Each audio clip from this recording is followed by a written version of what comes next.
Attention, les opinions que vous allez entendre dans ce podcast sont le fruit d'une intense réflexion, mais d'absolument aucune recherche concrète, comme toute émission de débat divertissement qui se respecte.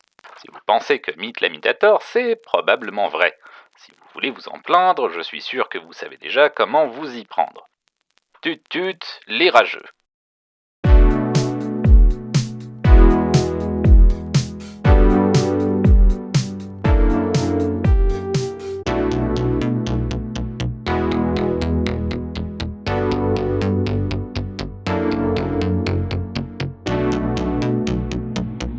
Salut tout le monde et bienvenue dans Hot Takes et Stubborn, le podcast qui distille les cerveaux et rince les opinions. Je suis Mythe la Mythe, j'ai beaucoup de choses à dire et j'ai que ça à foutre. Et pour cette émission, je suis rejoint à nouveau par Max. Salut Max. Alors Max, tu es Salut Mythe. tu es toujours aficionado chez Pragmastic, l'autre podcast du réseau. Ça va ? Impeccable, écoute, ouais, on essaie d'apporter quelque chose toujours grâce à Pragmastic. On vous laissera faire votre opinion, bien Évidemment. sûr. Mais oui, ça va toujours très bien. Ok. Donc, je t'ai invité pour cette émission afin que nous parlions d'un sujet qui est très important. Il y a quelques mois de ça, j'avais parlé avec Noah du podcast For the Plot des jeux moyens. Et je pense qu'il est temps de reprendre ce passionnant débat en s'attaquant cette fois-ci au gros du sujet. On va parler des mauvais jeux et on va aller au fond du problème et on va avoir une hot take qui sera, je vous préviens, parfaitement irréfutable cette fois-ci. Et voilà, vous êtes prévenus. Eh ben, ce que je te propose, c'est de commencer à nous parler d'un exemple marquant pour toi, d'un mauvais jeu auquel tu aurais joué, soit récemment, soit qui a vraiment été une expérience pénible. Alors, là tout de suite en mauvais jeu qui me vient en tête que j'ai fait récemment. Alors je sais pas si c'est un jeu qui va parler à beaucoup de gens, mais le dernier mauvais jeu que j'ai fait, moi, c'était Daymar 1998. Je sais pas si tu connais. Alors ça me dit rien, mais je meurs d'envie que tu m'en parles. Alors c'est normal que tu connaisses pas forcément. En fait, Daymar, qu'est-ce que c'est? C'est une sorte de Resident Evil 2 Echo Plus. C'est-à-dire qu'à la base, c'était le studio qui avait fait un remake de Resident Evil 2 façon un peu Resident Evil 4. Et en fait, le projet avançait bien et ils se sont fait un peu couper l'herbe sous le pied. Ils se sont fait contacter par Capcom qui leur a dit c'est sympa, mais il va falloir arrêter tout ça parce que eux, ils prévoyaient donc de faire leur Resident Evil 2 remake. Et donc, du coup, cette petite équipe se sont dit on abandonne là le remake qu'on faisait, mais on va faire un jeu quand même de notre côté qui reprend quand même pas mal de choses du coup donc de ce fameux remake de Resident Evil 2. Et donc, ouais, c'est un jeu que j'ai fait il y a peut-être 2 mois et ça m'était pas arrivé depuis longtemps, de faire vraiment un jeu où je souffle tout du long, je me force pour aller au bout et finalement je suis même pas allé au bout pour être honnête. Je l'ai droppé sur le boss de fin parce que c'était catastrophique. Ah, c'est moche, c'est Voilà. si près de la fin.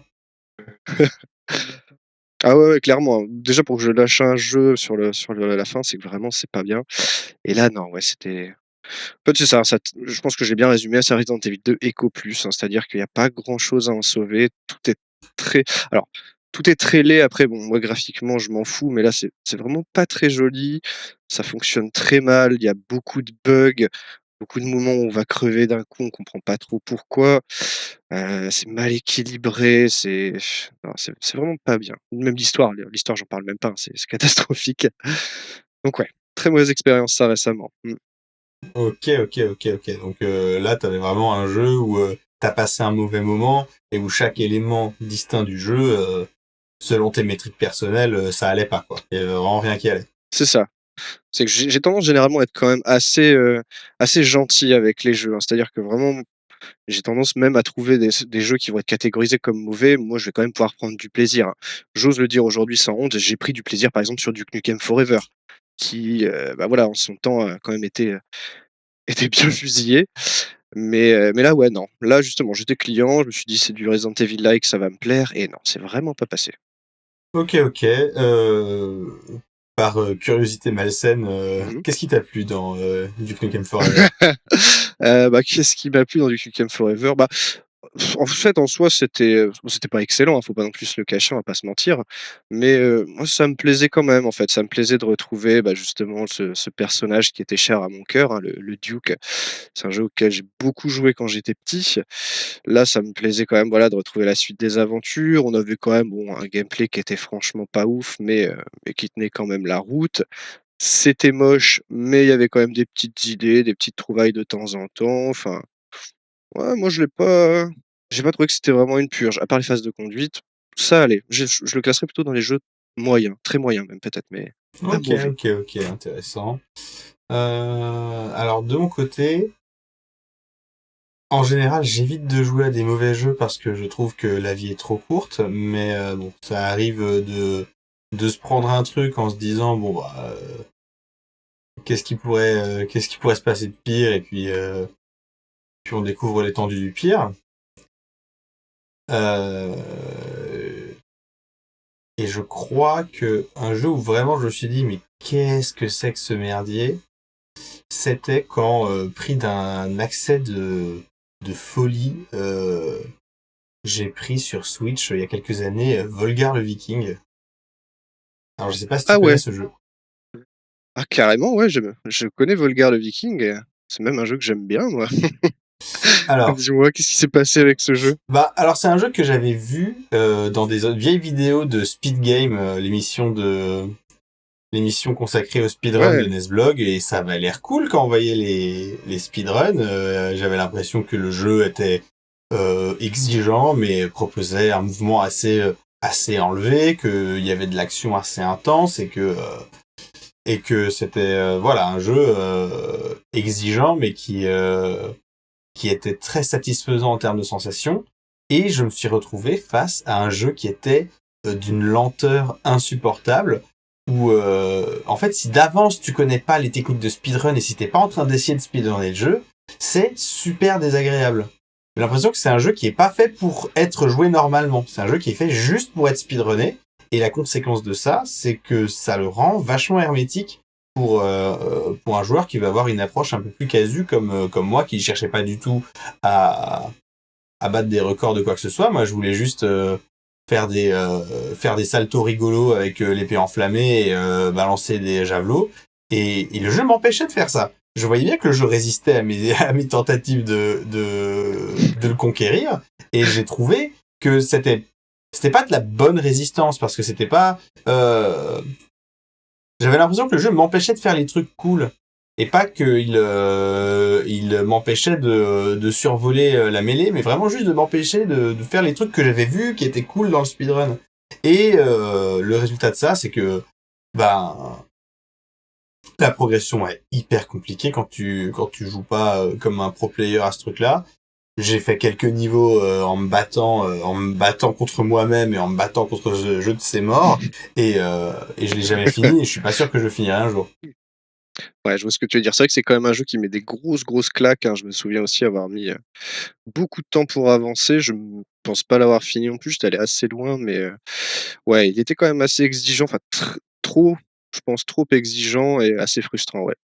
Je te rejoins Et du là-dessus. coup, voilà, c'était une mauvaise expérience de jeu. Ensuite, je comprends bien que le jeu a eu sa période de popularité. Il est peut-être encore aujourd'hui auprès de certaines personnes qui pratiquent le speedrun. Je comprends pourquoi, mais c'est pas pour moi et c'est pas pour la majorité des joueurs. Et de ce point de vue-là, je trouve que c'est là que le jeu commet une erreur de game design, c'est qu'en se rendant aussi hermétique et aussi peu accueillant pour les débutants, bah, il se coupe d'une partie de son public et donc je dirais que c'est finalement son équilibrage et sa philosophie de game design qui le rendent mauvais plutôt que les éléments eux-mêmes. Ouais, ouais, en effet, je vois ce que tu veux dire. Après, c'est vrai que c'est marrant, c'est qu'en fait, la notion même vraiment de dire: «C'est un mauvais jeu», je trouve que c'est quand même finalement quand même assez subjectif. Oui. Parce que tu vois, en effet, tu as des gens qui vont trouver que le jeu, en effet, bon, est mauvais.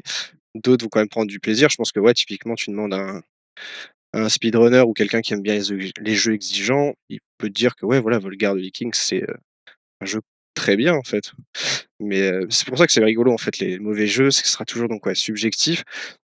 Moi, j'aurais plutôt tendance à dire que, pour moi, un mauvais jeu, c'est vraiment, je pense, un jeu, un jeu déjà où on ne s'amuse pas, parce que c'est vrai que mine de rien, un jeu vidéo, ça reste quand même avant tout, je pense, une occupation pour avoir du plaisir, avoir du fun. Mmh. Un jeu où on s'amuse pas et aussi un jeu qui, je pense, comment dire? Manque de respect aux joueurs. Par exemple, un jeu qui est pas fini, qui est full buggé et généralement fait en 6 mois, là, ouais, on peut, je pense, quand même dire que c'est un mauvais jeu, hein. Je fais d'ailleurs un petit coucou à Davilex, hein, on les embrasse. Oui, je suis d'accord que oui, il y a aussi la question de, est-ce que le jeu sort dans un état, jouable? Mmh. Est-ce que, est-ce que c'est acceptable de vivre l'expérience de jeu comme ça? Et du coup, parfois, on peut avoir, des jeux qui vont, avoir une qualité très différente selon, les plateformes. Mmh. On pensera, il y a une dizaine d'années à Bayonetta Ah oui, qui était très très cool sur Xbox 360 et qui était à la limite de l'injouable sur PS3, ouais. sur PS3. Mmh.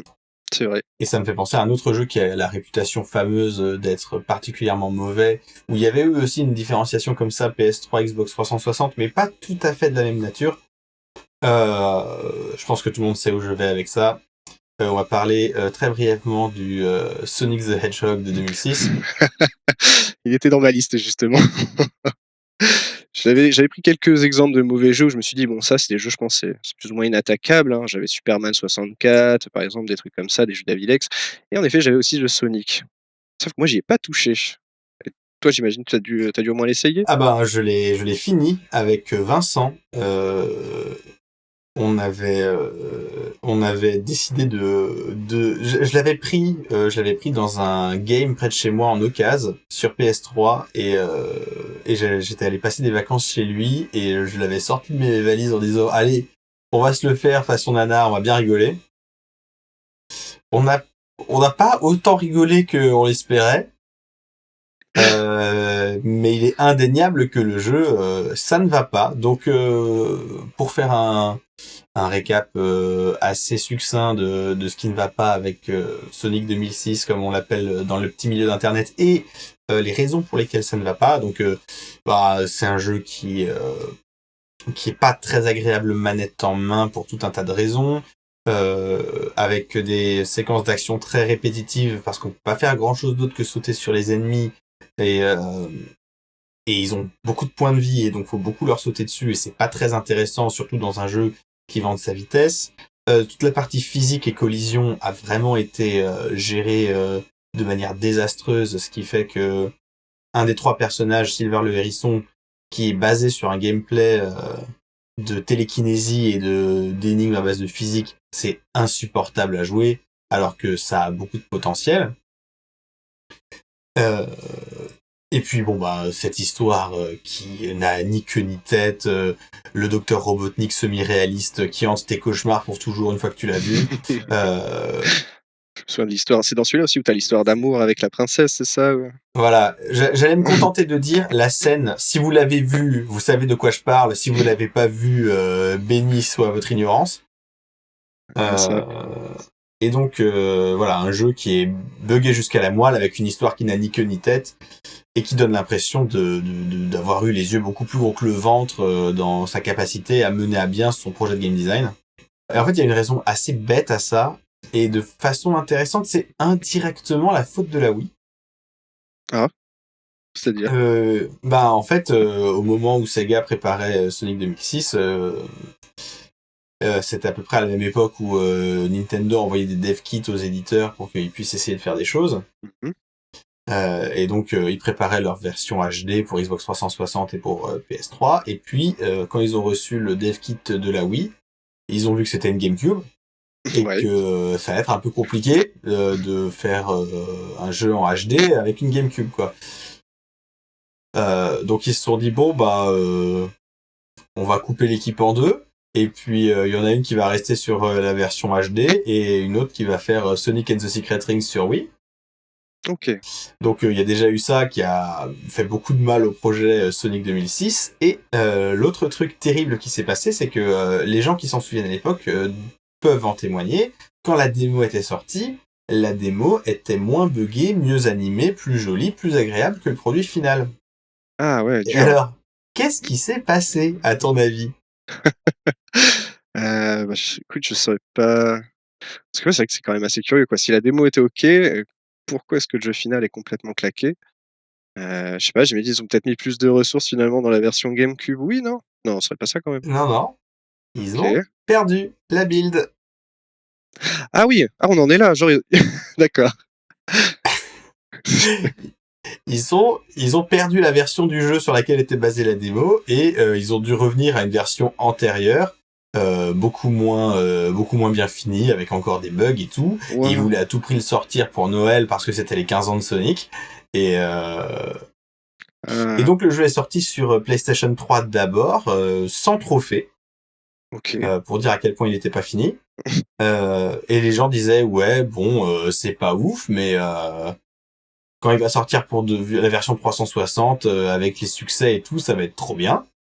Et puis il est sorti sur 360 et c'était le même jeu de ses morts claqué au sol. Et là, les gens ont commencé à se fâcher.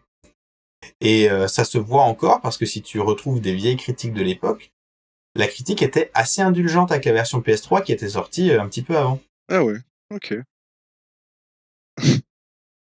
C'est quand même assez fort, hein, d'avoir perdu le build du jeu. Incroyable. Ça, franchement, c'est le genre de truc, tu mets ça dans un roman ou dans une série télé, on te dit non, mais c'est trop gros, arrêtez, vous exagérez, monsieur. Et non, c'est Bah ouais, surtout je me dis, si c'était encore, je sais pas, un petit studio ou quoi, bon peut-être, mais là c'est quand même Sega quoi, enfin, c'est assez chaud, ouais. ouais, c'est effectivement assez chaud. Ben, ça aurait été différent s'ils avaient pas coupé l'équipe en deux, je suppose, mais à quel point ça aurait été différent, on ne le saura jamais. Mmh. D'ailleurs, il se trouve que il y a en ce moment sur Internet un projet qui s'appelle Projet 06 qui vise à faire une espèce de remake de Sonic 2006 Ouah! avec des tentatives de réparer le gameplay, enlever les bugs. Ah oui, c'est un beau projet, hein, en soi, c'est vrai que réparer le jeu des devs parce qu'il est pas sorti du coup sur PC, c'est ça? Non, il est pas du tout sorti sur PC. Ah dur. Et, euh, et là, donc, vous pouvez trouver en fouillant un petit peu les internets des démos de ce projet 06, PO6, comme disent nos amis anglophones.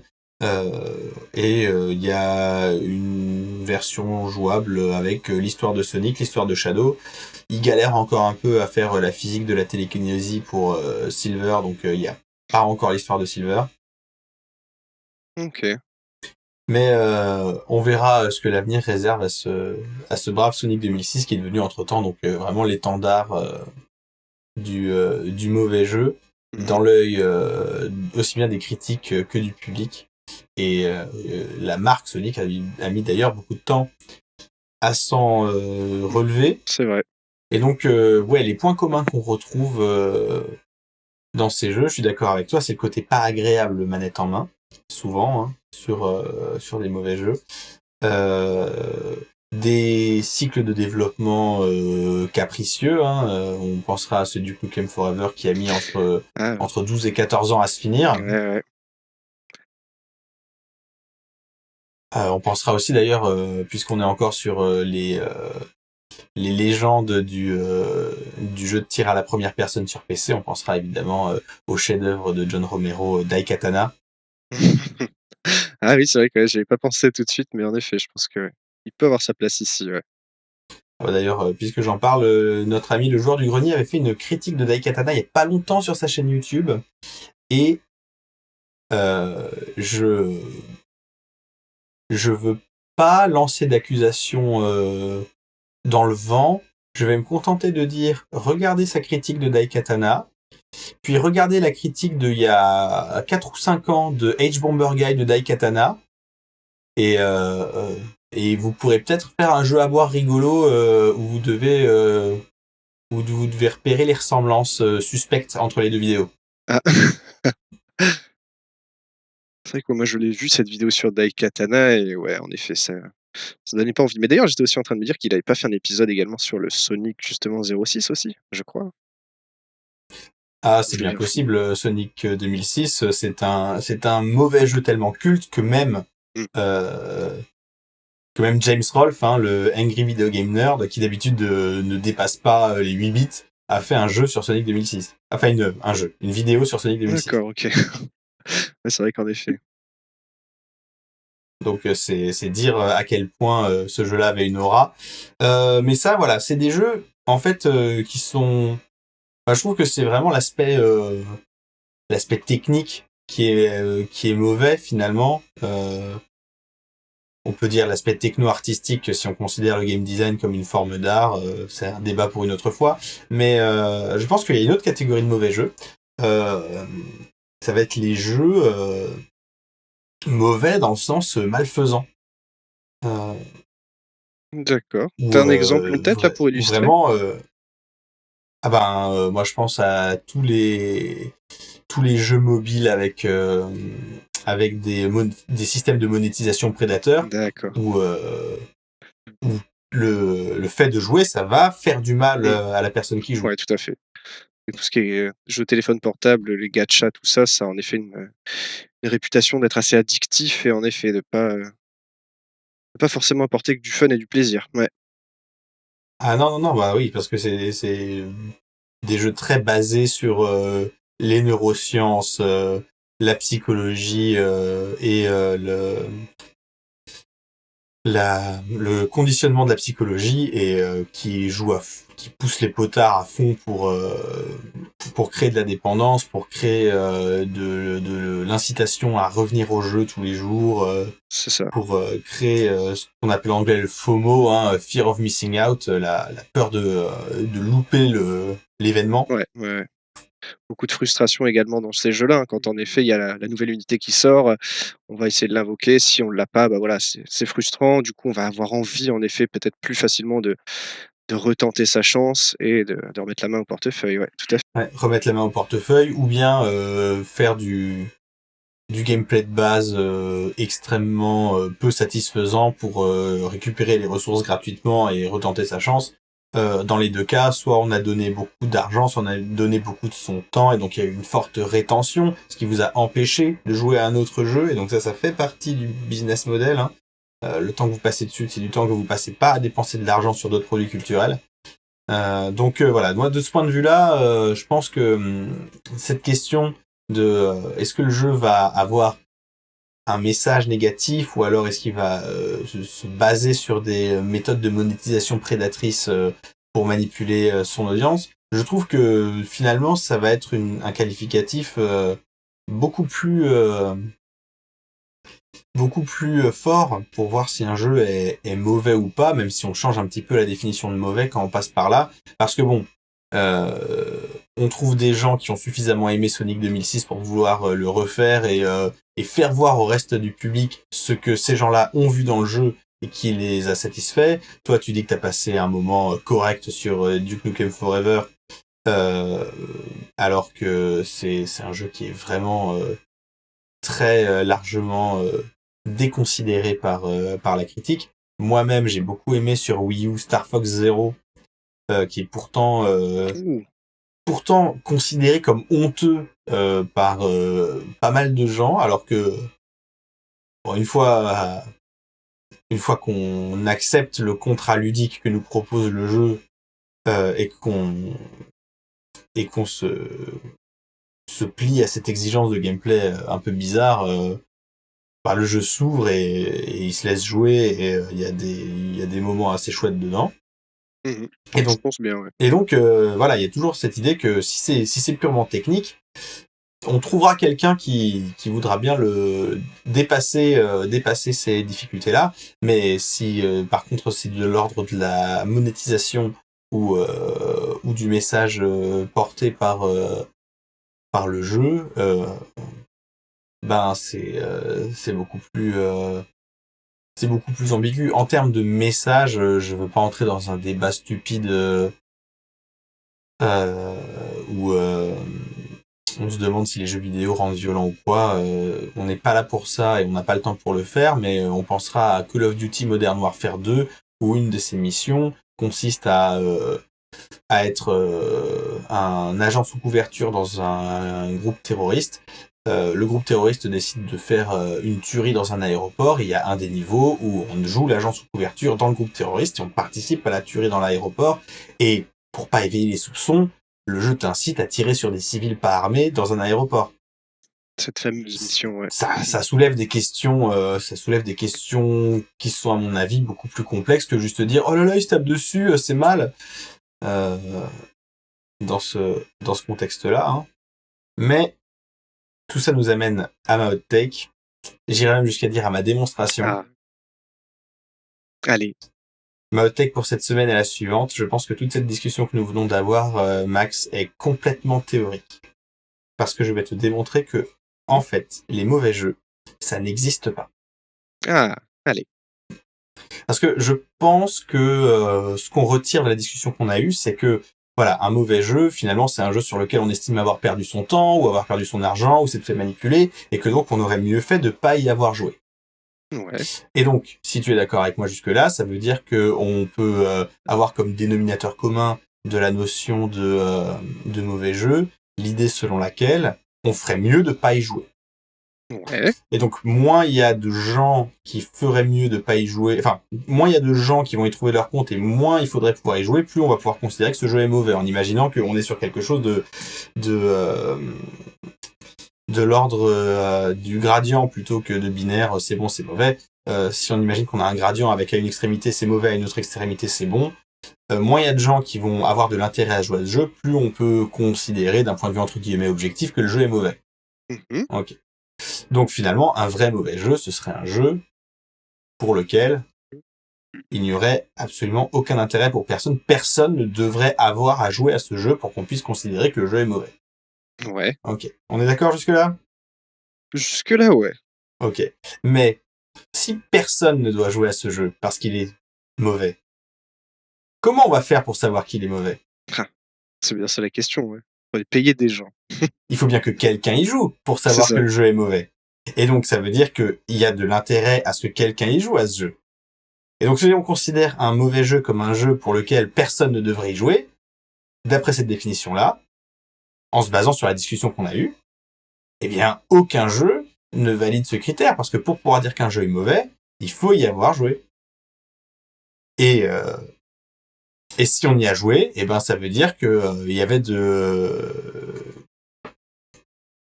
avait une forme d'intérêt à en tirer. Et donc, CQFD, les mauvais jeux, ça n'existe pas. Ah, je suis d'accord, en effet.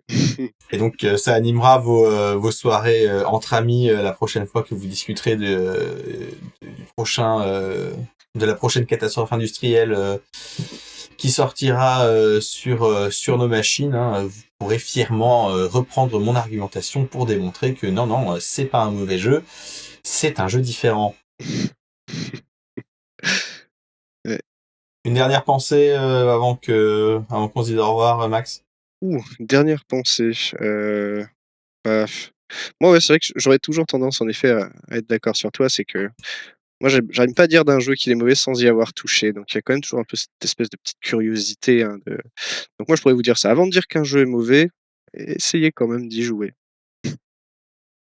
Parfait. Eh ben, on va se quitter sur ces paroles extrêmement sages. Je vous rappelle que Podtext et Slow Burn est un podcast studio Carton C, pardon. N'hésitez pas à aller écouter Pragmastic, le podcast qui vous parle d'expérience de jeu. Merci à Paul pour le montage. Merci à Vincent pour la voix off au début de chaque épisode. Merci à Simon pour la musique du générique. Retrouvez Simon sur sa chaîne YouTube dans la description de l'épisode. Merci à vous de nous écouter. Hein. N'hésitez pas à nous mettre des étoiles sur vos applis de podcast préférés. Ça fait de mal à personne. Et si vous en mettez 5, c'est encore mieux. Et puis merci à toi, Max, d'avoir accepté de participer à cette discussion avec moi. Eh ben, avec grand plaisir. Merci de m'avoir invité pour parler de ces jeux qu'on adore tous. Ça fait plaisir. Et d'ici là, je suis toujours Mythe la Mythe et continuez d'ouvrir votre esprit en jouant à des jeux vidéo. Allez, salut tout le monde.